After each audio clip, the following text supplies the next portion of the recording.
Welcome to another installment of Kavalden's Comic Review. I'm your host, Kavalden. Today I'm going to be looking at some... Actually, it's the last month of September, so we won't get...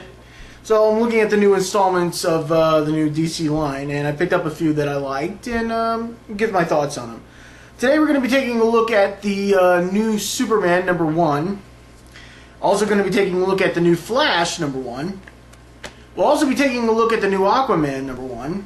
And just for shits and giggles, take a look at some of the SpiderMan comics, as well as the new installment of KickAss #2. I'm going to go straight with Superman #1. I will say I kind of do like the costume, the new look, and I guess with everything going on in the DC universe being new or rebooted, new things are happening pretty much. New Daily Planet is now being developed. And I guess for somehow being Clark is still not used to the whole new everything. Like I've pointed out, some of the reboots, they're not really reboots, so it's not like it's starting over kind of thing for most of the characters. More or less sort of like a new saga or a new chapter, pretty much. So, like I said, I like the new costume. It looks more like it looks more like a little bit of an light armor sort of style to it, and I like that. Also, I'm going to take a look at the new Flash as well. I do like the new Flash comic. I actually like the new look of it. Like I said, it looks like more like an armor-like. And I like the fact when Flash is running at high speed, you can see in the indentations, there's like little grooves in his suit. And when he's running at high speed, those little grooves start lighting up, and I like that.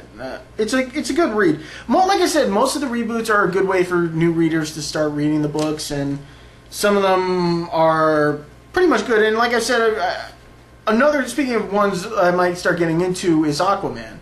I wasn't really a big fan of Aquaman, mostly comic-wise, and didn't have a problem with the character. It's just that the whole saga with the fish thing. It wasn't really an interesting read for me. I mean, I kind of liked Aquaman when he had the Captain Hook hand. But that was a long time ago. But, you know, it seems like this is a good way for new readers to start getting into Aquaman. If you've never been a big fan, might be a good start. So those are three of the new DC lineups I've read. I also want to talk about the new SpiderMan. Amazing Spider-Man 670, Part 4 of the Spider Island saga. I really do like this saga, actually. I like the fact, and it really is kind of crazy how everything's going on. And I like how the conjoining other Spider-Man comics are connected in with this as well, because even, gotta say, the cover is, well, take a look at it. Pretty much no one is immune from this new spider virus. Pretty much anyone is going to start running around with spider powers. No one... And even J. Jonah Jameson, the one person you never expected to see one, happen this. And the thing is that I think it's going to really end up in a nice climax. But speaking of the Spider Island saga, I also picked up Venom #7.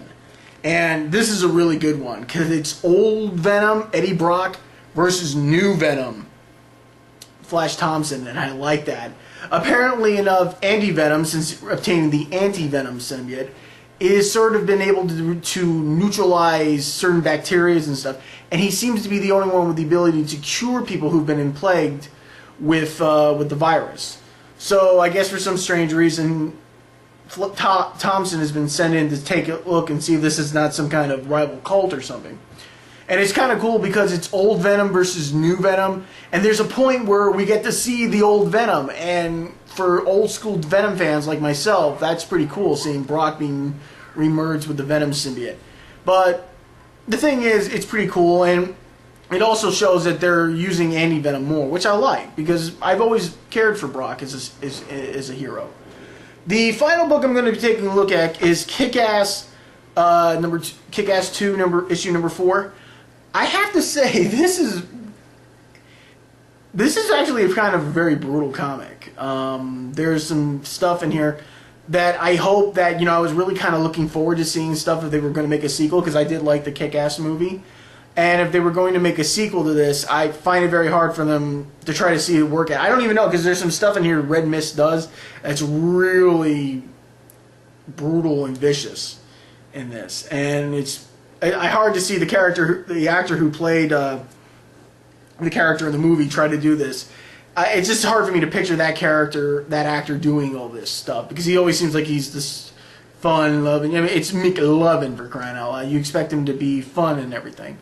But we'll see. Like I said, it's very brutal, and pretty much it's going to end up in a big climax, which I hope gets turned into a movie. But maybe they'll try to find, knowing Hollywood, they'll tone it down a bit or something like that. Because I mean, even the KickAss movie was kind of brutal, but there became a limit. So that's pretty much it for today. We'll see what the rest. Well, like I said, next month is stuff. I did pick up. Let's see here, Deadpool Max, but Max has been kind of on and off with me lately, and frankly enough, I'm more interested with the main storyline of Deadpool more. So we'll see what that holds. So that's it for today. I hope you guys enjoyed today's installments. I know I've enjoyed some of these books as well. Maybe later on, since I'm just getting back on my feet here and putting videos back up again, I'll try to take some time to talk about some of the previous 52s that came out and see and give my thoughts on that. But probably not as the same as I would normally do. So that's it. So thank you for watching, and I hope you enjoy.